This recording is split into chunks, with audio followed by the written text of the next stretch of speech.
Hey, what's up? It's Pete. I got tagged in something. It's not really a tag, I guess. It's more of a discussion, but I was graciously tagged by Gareth at Book Songs and Other Magic.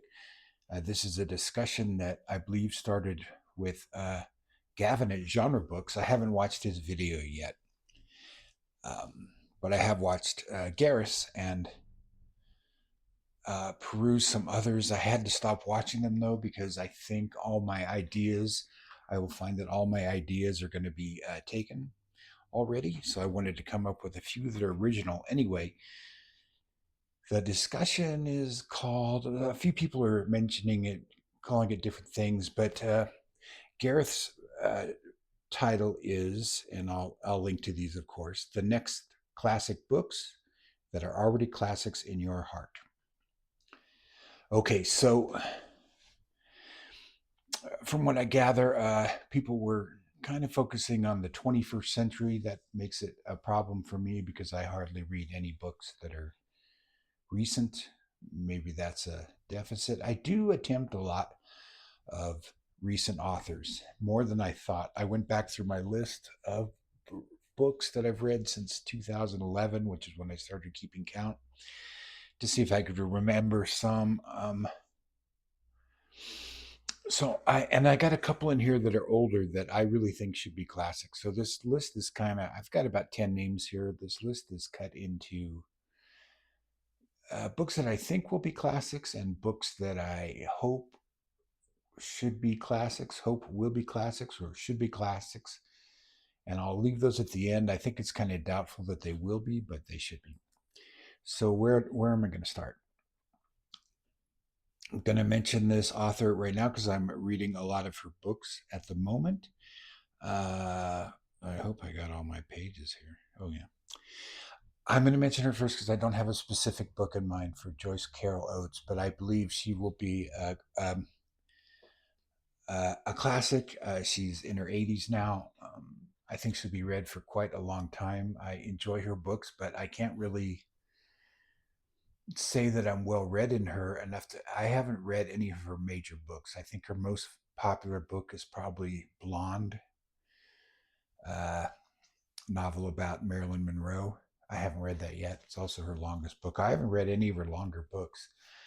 She has written, I think, around 60 novels. I kind of did some research into her the other day because I'm reading some of her stuff right now. She but she's also written, I hope I didn't mention this already in another video, but she's also written 47 story collections with more on the way. So I've barely tapped into her work, and when I get a chance to read someone's story collections or novella collections or just standalone novellas, I kind of gravitate towards those because I think those are really powerful forms where people often do their best work if they're capable of writing at all different lengths. So I just want to mention her because I can't really say what books of hers will be classic, but she'll definitely be around. She will be in the Library of America. Um, Many different eras. She's very versatile writer.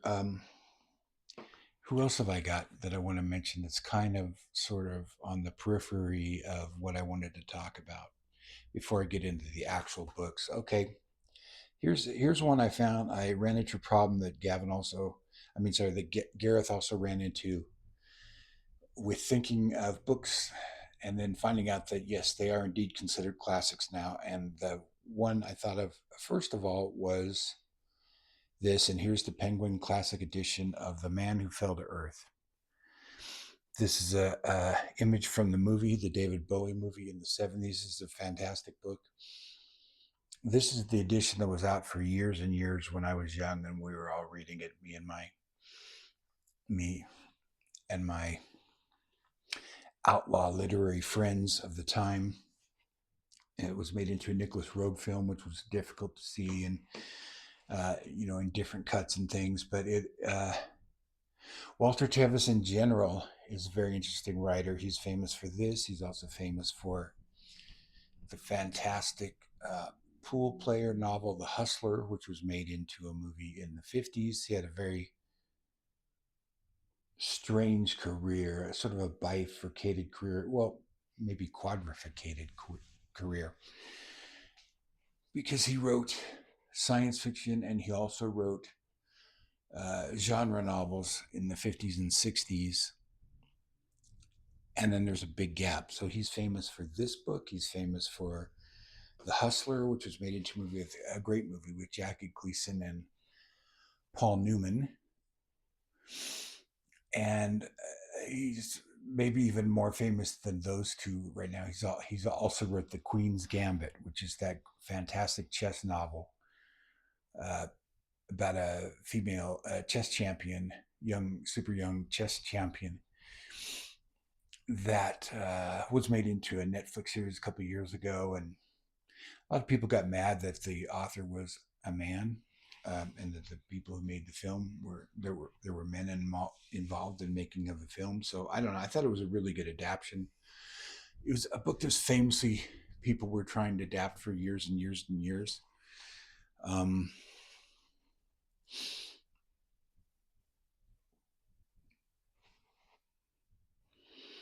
I was starting to. I had to stop and correct myself. I'm getting too far in the weeds on the Queen's Gambit and stuff, but it was going to be Heath Ledger. Heath Ledger was attached to direct it when he died. That was going to be a big production with, I'm not sure who, so I won't say. But so there are many times that people tried to adapt it. It was kind of famous that any sort of young actress that kind of got some clout in the industry would find the various screenplay adaptations of it and want to get it made, and they had trouble because people didn't want to finance a chess film with a female lead. But then, fortunately, Netflix came along and did a really good adaptation. But um, and The Queen's Gambit is about a person who's got two great passions in her life, which is substance abuse and chess.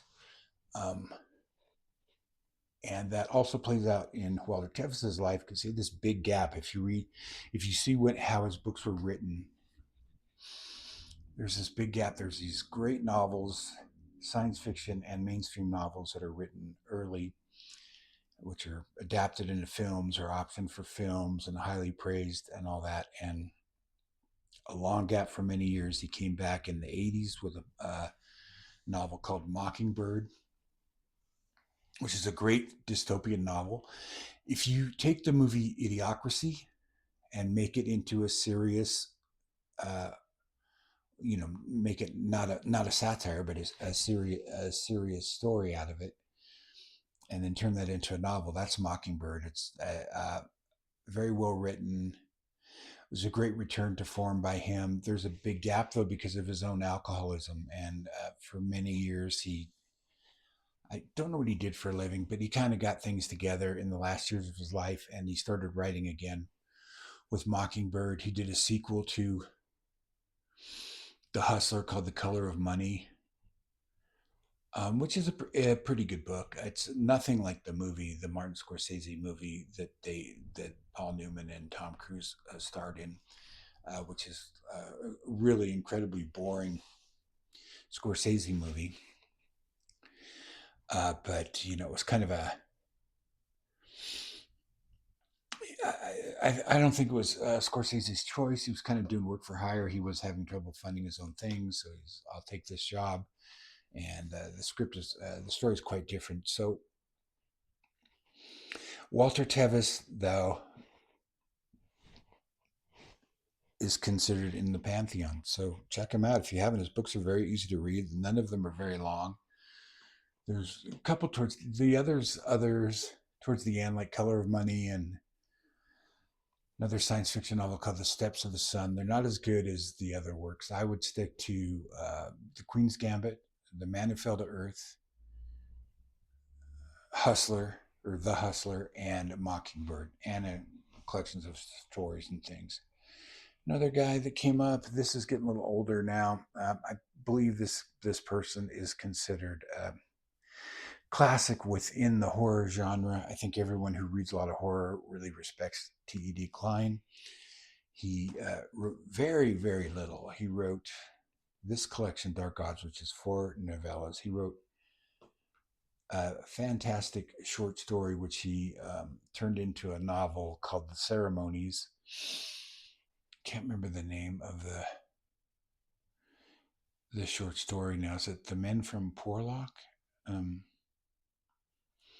Something like that. Fantastic story. Not in this collection. And I think he has a couple other collections. He edited the Twilight Zone magazine that came out in the 80s in the United States, a fiction magazine, which is probably the last uh, successful, semi-successful, lasted a decade or so. Horror magazines was, sorely missed when it finally went out of print, even though it was pretty uneven. But he wrote very little, so I think he would be easy to put into the classic form if he hasn't been already. Okay, so like I said earlier, I don't read that many recent books. I think Joseph Carlos will be in the pantheon. I think should I go? There's a book called, if I can find it here. Okay, I'll go with her. This is a collection. The collected stories of Lydia Davis came out in what year? I think 98 or something. No, 2009. This collection came out. It was a big push, and this collected her first 6 or 7 volumes. She's a fantastic writer, fantastic experimental short story writer. She's also very well known for translating for supposedly excellent. I haven't read them, but supposedly excellent French translations of French literature, Flaubert, and the first volume of Proust. She did of the most recent version, and she's written a lot of essays about translating her stories. Many of them are only a paragraph long. She does this very well. She does a thing with these sort. If I thought of it, I would have read a couple of them out here, but I didn't collect them. It's probably a copyright violation anyway. Um, but you could almost call them prose poems. A lot of times, if you look at their publishing history, they're published in poetry magazines and things. But she considers them stories. They're very concise. Most of them. They're very surreal, and they're just incredibly readable. And she's respected by the Academy. She's got the right pedigree. So I think she will continue to be read for quite a while after, into the future and attain classic status. I think she's well worth reading. Many times I'll try and, like, some trendy author come up, uh, and I'll try them, and I just don't like them. Like George Saunders. I like the first story I read by him a lot, which is an early short story in the New Yorker, and I don't get his other stories. I just don't get what the appeal is. Karen Armstrong is another one. Vampires in the Lemon Grove. People went gaga for. I don't get it.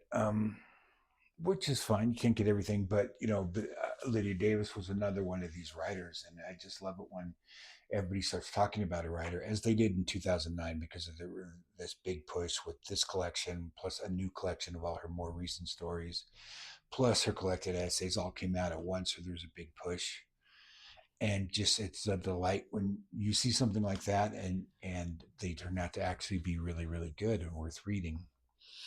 So she's one. There's another writer. I just read one of her books that I'll try not to be so incredibly negative, but I just read one of her books that I didn't like very much. The Memory Police by Yoko Ogawa. However, and that came out, I don't know when year that came out. The book I want to talk about, this book did very well. She's very popular. Oh no, I don't have it.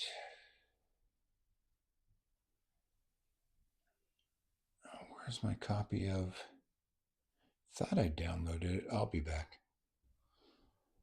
Okay, here it is. This is the book by her that just knocked me for a loop. It's Revenge. It was published in Japan in 1998, not translated and published into English until 2013. She's a very versatile writer. This is a this is a collection of horror stories. It's a bit of a spoiler to say that they are connected in some way. I didn't know that at the time, which makes it even better, and I'm sorry that I just ruined that for you. But it can be read as either a collection or as a novel. She also wrote The Housekeeper and the Professor and Hotel Iris. Housekeeper and the Professor. You know, after I got this, I went and saw everything I could find by her. Um, Housekeeper and the Professor is great. It's a very different kind of book. I actually recommended this to someone, Revenge, and so they look because I said this is a great writer I discovered and a friend on Facebook back in those days. Couldn't find it, so we read The Housekeeper and the Professor, and he just read why would he read me that stupid ass book? Because it's not a horror novel at all. It's kind of it's on the sentimental side of a housekeeper who's got a young child, and she works for a professor, and they kind of form a family unit. It's a very beautifully written story, um, short novel. It's not a romantic relationship or anything like that. It's just the professor kind of takes an interest in the life of the child and of the housekeeper and all that, and also Hotel Iris. Another a popular book by her. So I think she'll see someone who'll still be around. I don't really know if we're talking about foreign books, foreign classics or not. I don't know. The way foreign writers are treated, or the way translated writers are treated in English is kind of strange sometimes. They kind of fall out. Um, but again, just a modern writer that I really think is really good, and I have to say I didn't enjoy her most recent novel that much, but and again that was The Memory Police. Okay, here's now we're getting into territory of. Let me go. Did I even do this one? Oh my god.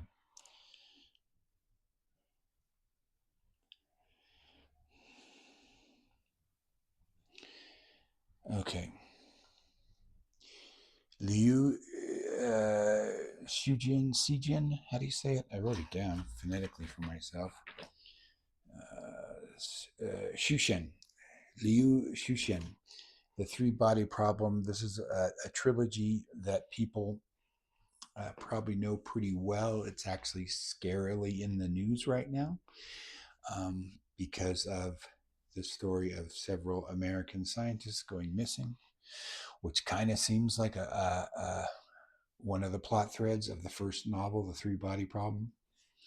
Um, Unrelated though, but it's been adapted into a couple. It was adapted into a Chinese series called Three Body, and then it's now it's adapted by the Game of Thrones people into a Netflix series that there's just no way to adapt this. I don't know why someone you can adapt the first novel. You can maybe adapt some of the second novel, so that it's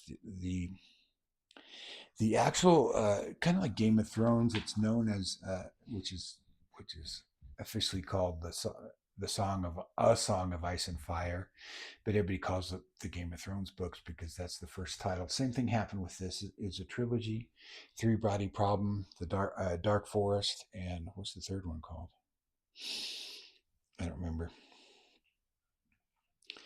Uh, but its official title is Remembrance of Earth's Past. So we're still in Proust territory, I guess. Uh, to my mind, the and it was written again. Since this is a translated book. This is a Chinese author.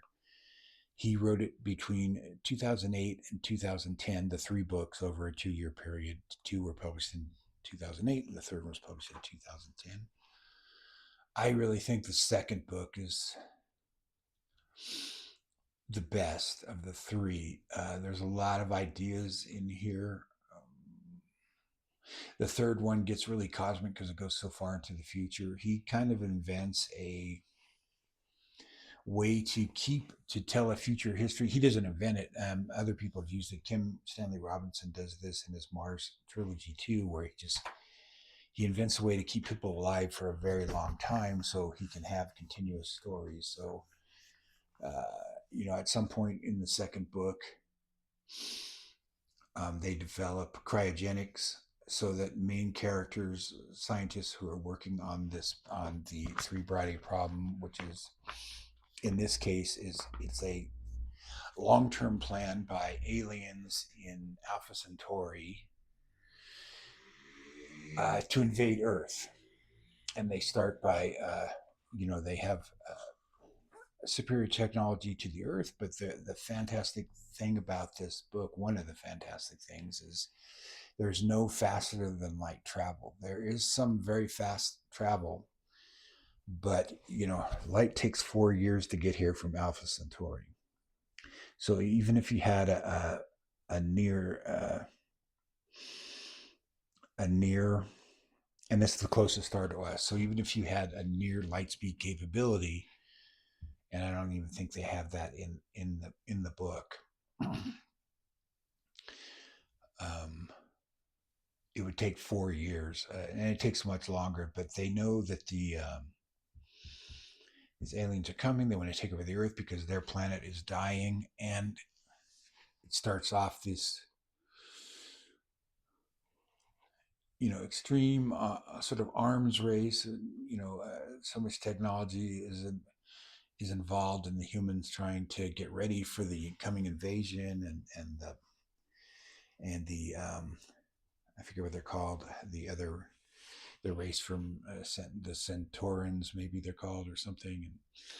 And the second book, called The Dark Forest, has, I guess, what people now know, what people talk about now, is literally the most pessimistic. Well, not the most. It is almost.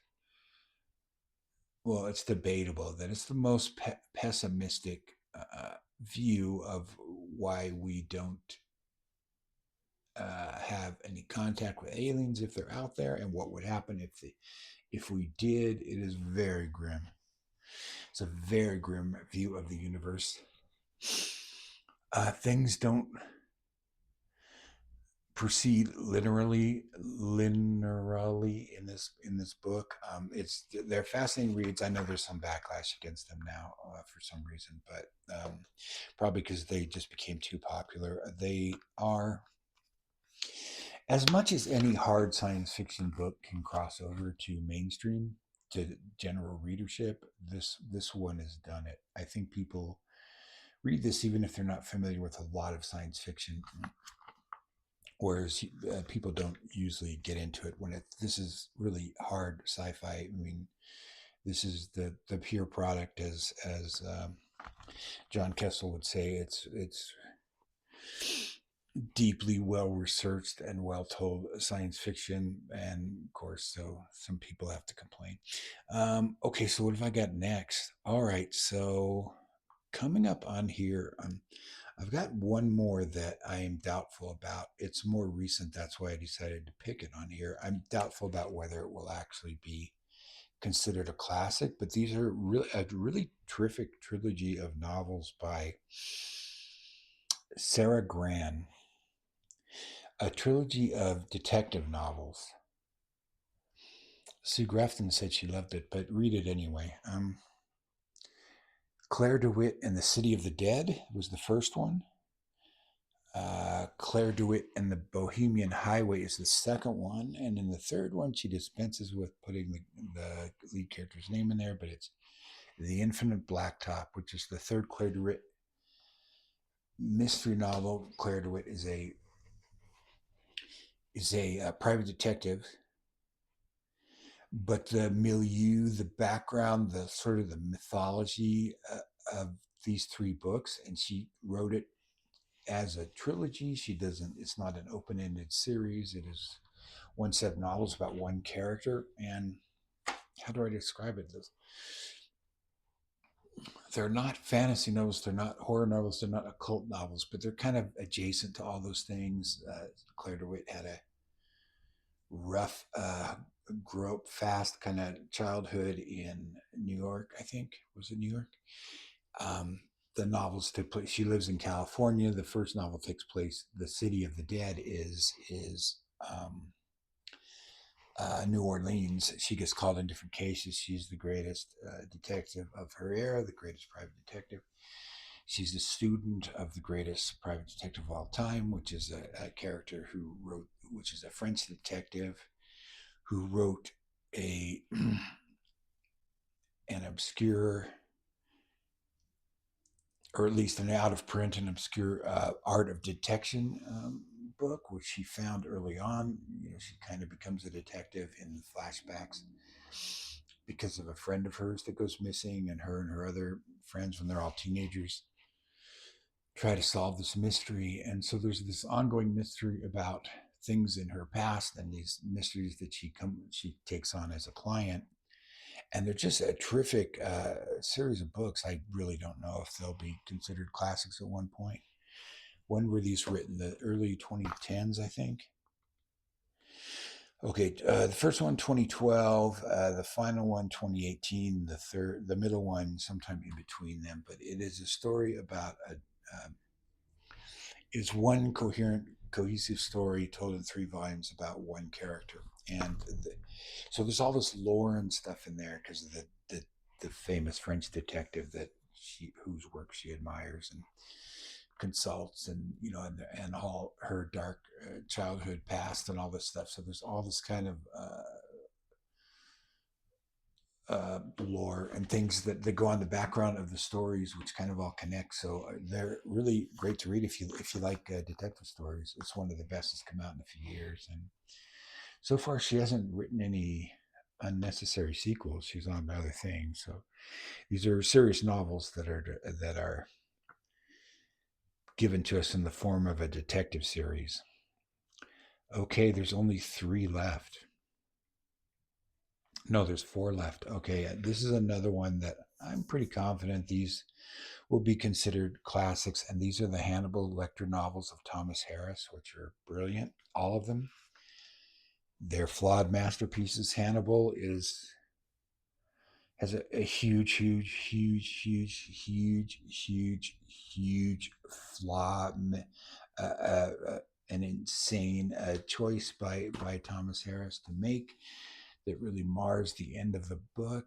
But you could say the same thing of Nostromo by Joseph Conrad's a fantastic book. It kind of falls apart at the end, but a lot of books do. He wrote this one. This is the first 2, of course, are Red Dragon and Silence of the Lambs.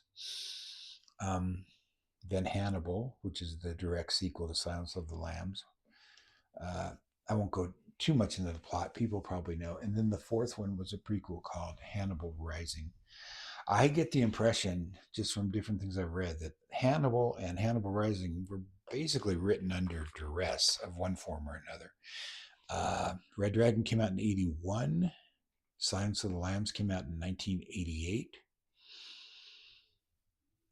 And then, of course, the movie was a huge hit. There'd been a movie of Red Dragon, but there was a massive hit with the Jodie Foster and what's his face, Anthony Hopkins movie, directed by Jonathan Demme, I believe. Huge hit. So then there had to be another book. Took him 11 years to write it. Well, not that long because the movie didn't quite come out in 88. The movie came out like a year or 2 later, but it took him over a decade to write the next sequel. According to stuff I read, but this was an interview this is a quote from Jodie Foster that I couldn't find the actual interview, so someone might have just made it up, but apparently it concerns the fact that she and Jonathan Demme both refused to do the 3rd movie or decided against doing the 3rd movie. And she was saying, that Thomas Harris basically wrote this book in 6 weeks because it was just out of time. He was going to have to give the advance back or whatever because he's a very slow writer. But obviously, he's not a slow writer if he can write a book in 6 weeks. And they thought the ending. I guess they thought the whole book was terrible because when they did make a movie of this, someone else made it, and someone else played Clary Starling. They just changed the ending, but Clary Starling isn't really an important character in the book. In this book, and I don't think he was so interested in writing more about her. This is just my subjection, supposition. You know, in the first book, the cop, the hero, was called Will. What's that guy's name? Will something. He's only mentioned obliquely once in Silence of the Lambs as a person who became a burned out drunk after the events of Red Dragon. I think that Thomas Harris had a lot of stuff to talk about with Hannibal. You know, he goes to Italy, and this is a true horror novel. It is an extremely well written horror novel where Hannibal has a battle sort of with one of his victims who survived, who's has to be like the most despicable person you could ever imagine. It's interesting, you know, those Dexter books came along later, the Dexter books in this series, like it was the original idea that, but you know, Hannibal's really turns into the same kind of character as Dexter would be later. That Hannibal Lecter is the good serial killer almost because his victims, at least the ones we are involved with the most, are extremely horrible people. And then the fourth book came out, which was a prequel called Hannibal Rising. And he wrote that book because the producers, was it Dino De Laurentiis at this point? It was something Dino De Laurentiis would probably do. I don't know if it was him, but it was someone like him who said, well, you can write the book or you can not write the book, but we're going to make a Hannibal Lecter prequel about his origins, whether you write it or not. And so then he buckled down and banged it out. That was the last one. They're all really good books, though. And they're so influential. There's so many people have stolen so much from these books. How many FBI profiler TV series, movies, books, you know, about the elite core of FBI profilers that really don't solve that many cases in real life. But so I think those will stick around for a while. It seems weird now, but I bet they will at some point. They'll be in classic editions. I've got one, two, three more. This is a lot. I did a lot. Oh no, did I not? Oh, here it is. Okay, so I'll do my final two, and the ones I'm most passionate about are not from the 21st century. They go back to earlier decades. So before I do them, I will do one nonfiction book that has really changed the way I think about things, and I hope it's a book that stays around for a long time. And that's Chaos, Charles Manson, the CIA, and the Secret History of the 60s.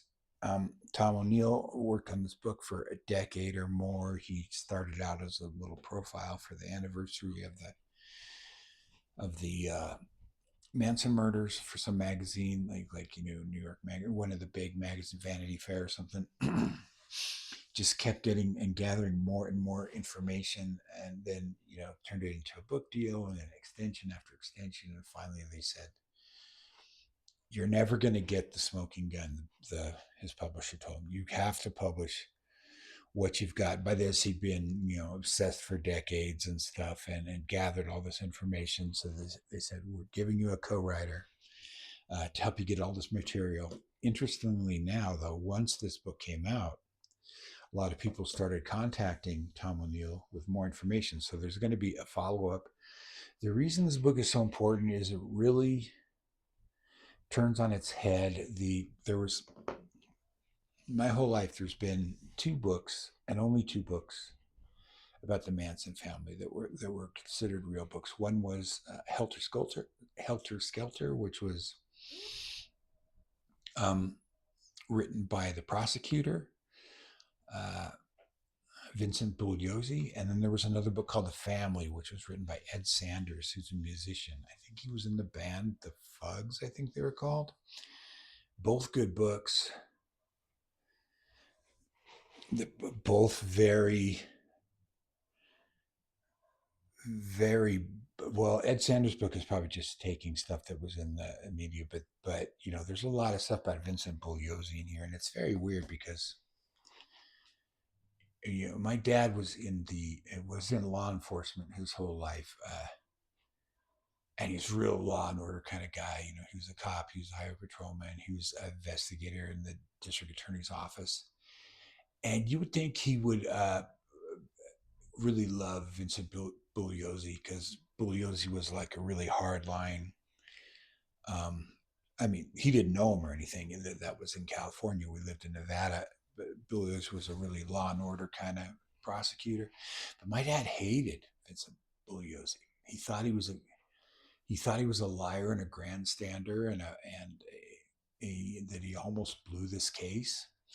And I always wondered about that. And then when I read this book, you find out a lot of really crazy stuff about Vincent Bugliosi, and he may have.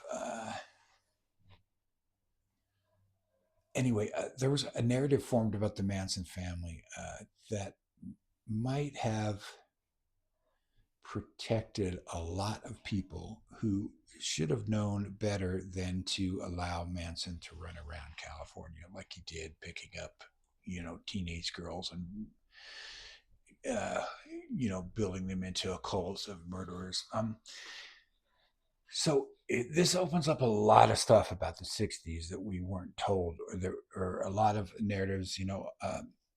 There's a lot of FBI, CIA, different sort of infiltrations into the community, and it really opens up that whole narrative to things we're only starting to find out now. There was a very simple narrative at the time, um, that is really complicated by this book. So I hope a lot of people read this. I've heard the Netflix documentary does not do it justice. It's a very long book, and of course there will be a follow up. So it's really, I think, one of the most important books about American history and the history of the '60s to come out in a long time. So I hope that stays a classic. Okay, two more. What should I end with? This is tough because I'll do the one that maybe people. Where the hell are they?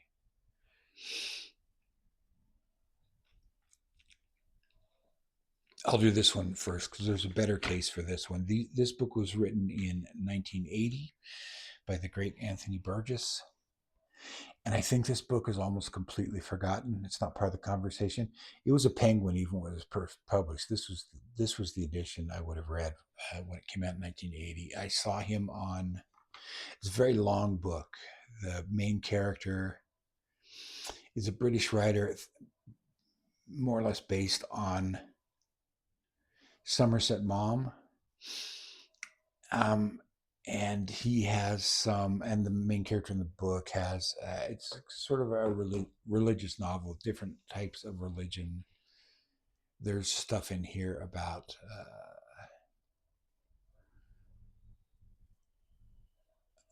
it's kind of a survey of the 20th century, post war 20th century, and until 1980.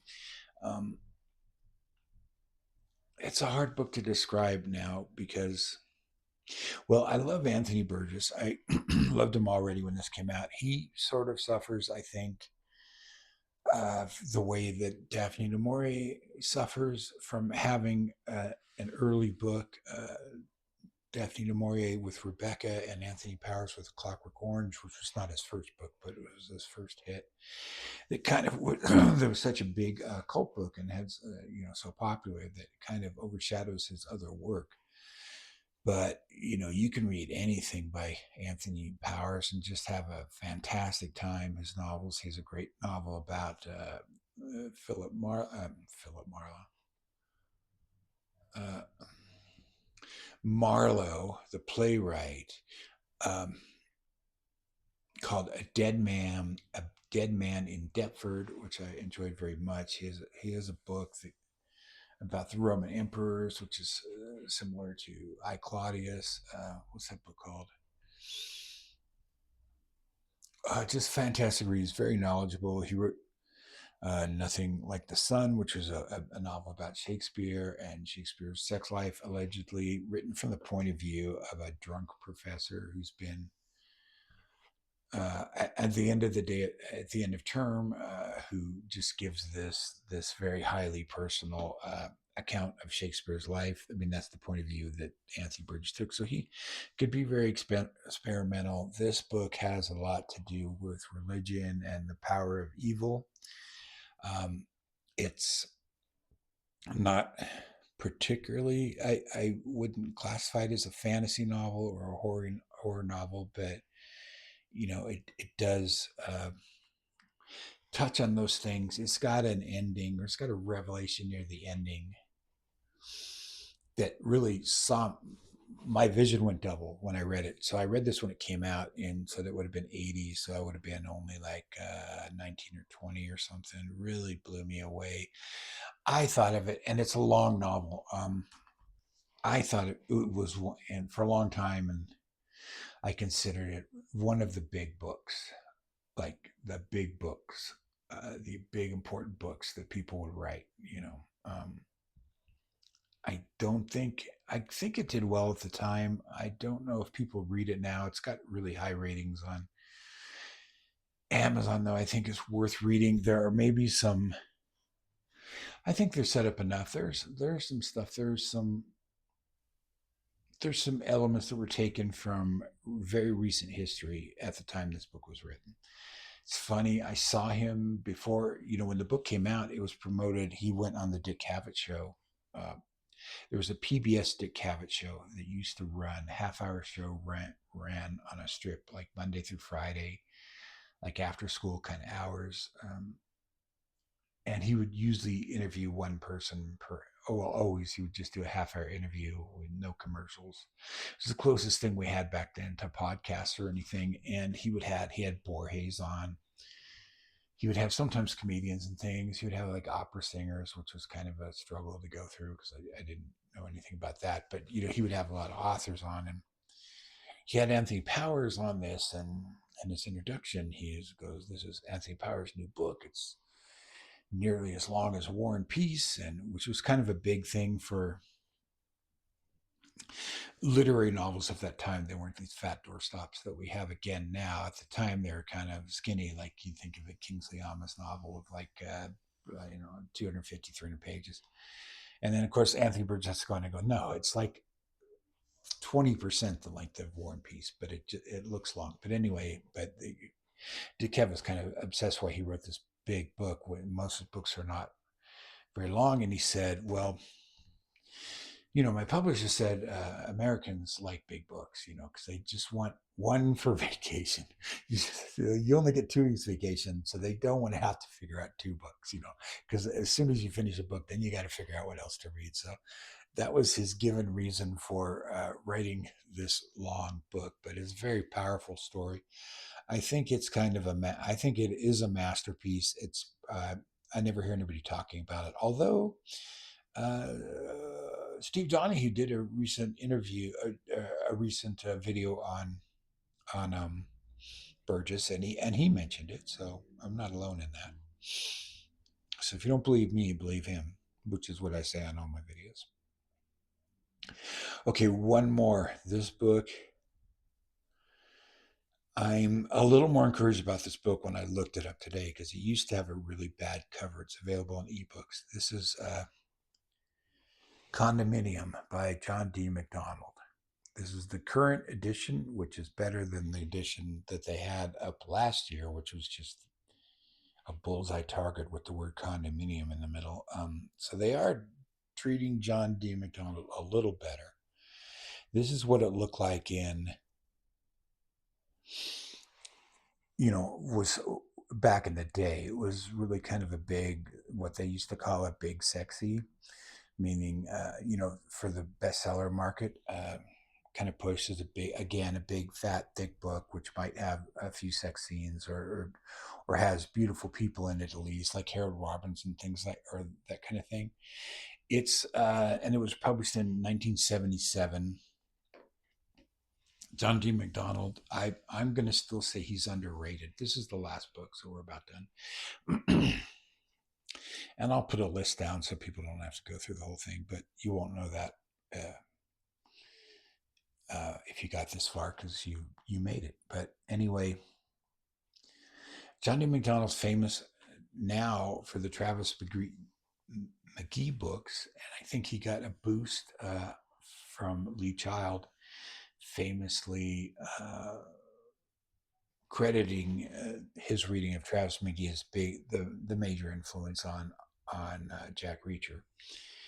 And those books are very popular. Series are very popular. Most of his books throughout his career were not serious books. He wrote 17 Travis McGee books, I believe, and probably 60, 70, 80 books, different crime books, almost crime, not always crime though, but this is kind of crime. This is kind of the culmination of the things he had to say about American culture at the time. This title, might seem a little silly right now. At the time, the idea of a condominium was kind of an exotic new thing, like in Doctor No, when about 25 minutes of screen time is span time. James Bond going through customs and walking through airports and planes in the background and stuff, because at the time that was the beginning of air travel, the beginning of widespread commercial air travel in 1962. So it was kind of a cool thing for people to see. It was exotic. And so this is a title reminiscent of like Arthur Haley, the airport books and things like that. And it is about, again, like Earthly Powers, it is about twice as long as a average John Macdonald book, but it's kind of a culmination of his ideas about sort of the fraud, the what we call the grift, the American grift, or people are throwing up these cheap condominiums. They're very badly made. They're not going to last through the hurricane, which is coming. It's all about business and scamming people with the American dream kind of thing. You can see in this one sunglasses here. And here's this crack, here's the crack in the dream, which is, going to destroy the condominiums. And it's really kind of the culmination of the things he wrote about his whole career. And it's very ambitious and well written. So I wanted to kind of stand in for John D. Macdonald's entire non-Travis McGee career. And don't get me wrong, those books are great, but he wrote so many other fantastic books. There's one I can't remember the name of right now. This is kind of based on, kind of inspired by The Bridge at San Luis Rey by whoever that was. I can't remember. About this massive traffic jam in Florida, and the different people that are caught in it and stuff. And he was a very ambitious writer. He stayed in his lane. He stayed in crime and stuff like that. He wrote a couple of humorous novels too. He wrote some science fiction as well. But he is a great chronicler of the American post-war, again, grift, or the dream, or the quote-unquote dream that really didn't happen for people. And is very prescient in that way. Nowadays we kind of know in the United States, and other people can judge for themselves about their own countries. We know what a big scam it is, to the point where they don't even bother to hide it anymore. So before I get too political or anything, I'll talk there. But I can imagine someday what I would like to see is, this is Ross Macdonald, who's in the American Library thing. I would like to see this for John D. Macdonald, where they do a thing. This is 3 novels of the early 60s. I would like to see three volumes of Library of America with John D. Macdonald. One from the 50s, with 3 or 4 books. One from the 60s with 3 or 4 books, and then one from the 70s with Condominium, a book called Barrier Island that he wrote around the same time, and one of the late Travis McGee movies, books. I mean, like maybe The Green Ripper or one of those. I'm about to start rereading those again, the last 5 or 6 of that series. So those are my picks. Went on too long again, but what are you gonna do? All right. I'll talk to you later. Bye.